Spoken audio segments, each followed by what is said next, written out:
நம்முடன் தொலைபேசி வாயிலாக விடுதலை சிறுத்தை கட்சியை சேர்ந்த மதிப்புக்குரிய வன்னியரசு அவர்கள் இணைந்திருக்கிறார். சார் வணக்கம். சார், நீங்க அதிமுக பாஜக கூட்டணி பார்த்தீங்கன்னா உறுதியாகி இருக்கு.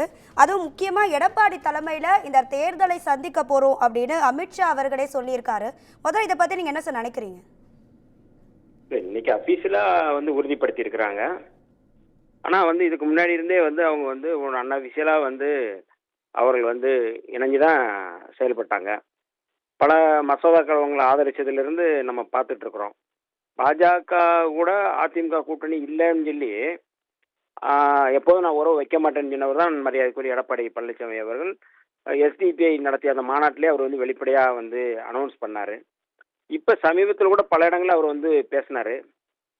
அதையும் தாண்டி தான் இன்னைக்கு அவர் இந்த கூட்டணியில உறுதிப்படுத்தி இருக்கிறாரு. அப்படின்னா அவர் அந்த அதிமுக தொண்டர்களையும் ஏமாற்றுகிறார், அதிமுக கொள்கைகளுக்கும் அவர் மீண்டும் துரோகம் செய்திருக்கிறார். இப்ப இதுல இருந்து நம்ம என்ன புரிந்து கொள்ள முடியுதுன்னா, 2001 அவங்க இணைஞ்சி செயல்பட்டாங்க. 2004 எலெக்ஷன்ல அவங்க இல்ல. ஆனா எடப்பாடி அவர்கள் பேசும் பொழுது, நான் 2004 மட்டும் இல்ல 2006 நாங்கள் கூட்டணி வைக்க மாட்டோம்னு தான் அவர் சொன்னாரு. ஆனால் மீண்டும் அவர் கூட்டணி வைத்திருப்பது என்பது பாஜகவினுடைய அஜெண்டாவை செயல்படுத்தக்கூடிய ஒரு இடத்துக்கு அவர் நிர்பந்தப்படுத்தப்பட்டிருக்கிறார் அப்படிங்கிறத நம்ம பார்க்குறோம்.